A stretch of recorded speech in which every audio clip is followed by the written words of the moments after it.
Eh bien le bonjour, ici Django, bienvenue dans cette nouvelle vidéo. On va parler aujourd'hui de Zelda Tears of the Kingdom. Il fait un putain de carton ce jeu, c'est incroyable. Déjà la hype était à son top level, mais alors là c'est incroyable.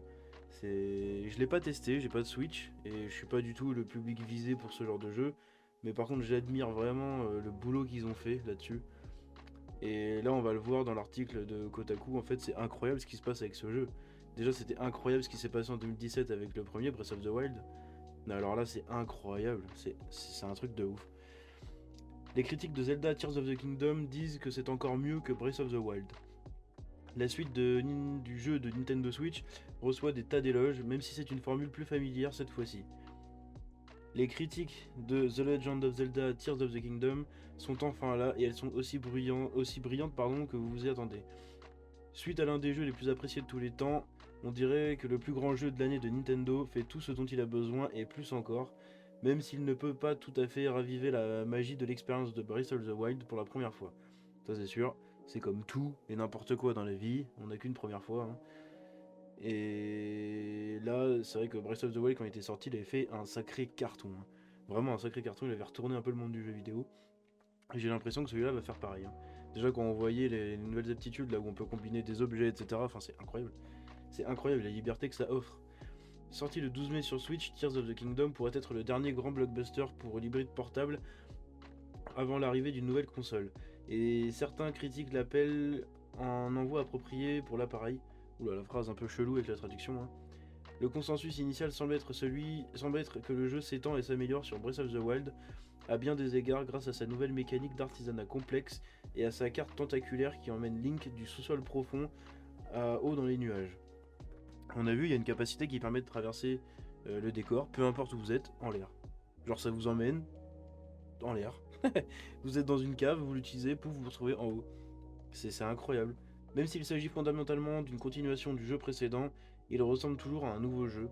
Et il y a des donjons cette fois-ci. IGN, GameSpot, Dextructoid et une foule d'autres sites de jeux ont donné au jeu des scores parfaits. Pour d'autres, Tears of the Kingdom n'a été que légèrement court. Eurogamer a eu beaucoup de mal à ramener les scores de révision pour l'occasion et lui a donné 4 étoiles sur 5.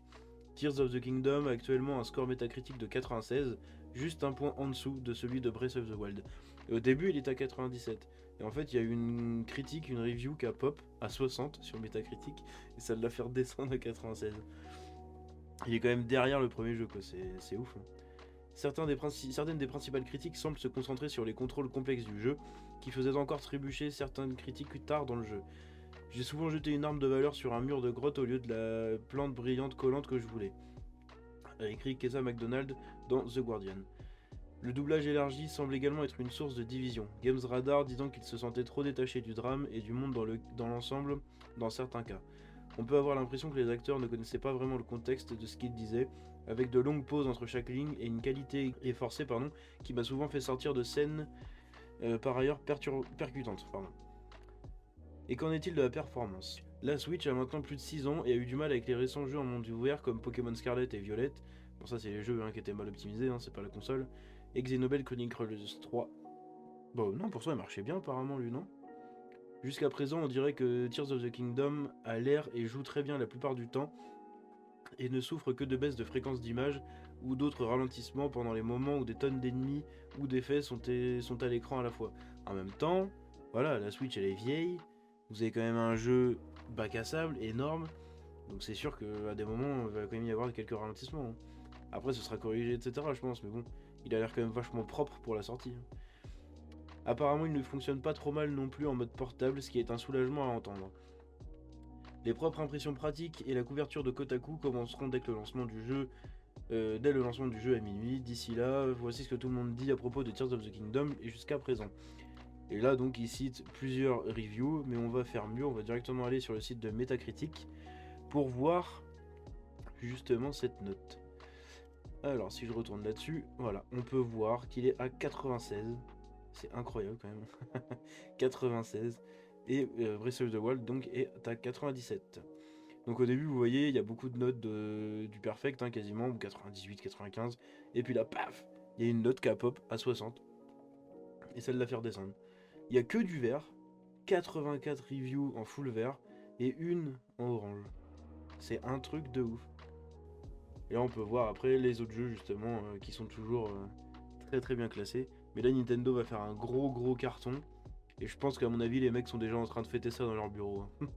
Et ils ont de quoi parce que le jeu, bah il donne envie, hein, il donne envie. J'achèterai pas de Switch, je suis pas du tout le client pour ça et j'ai pas envie d'y jouer.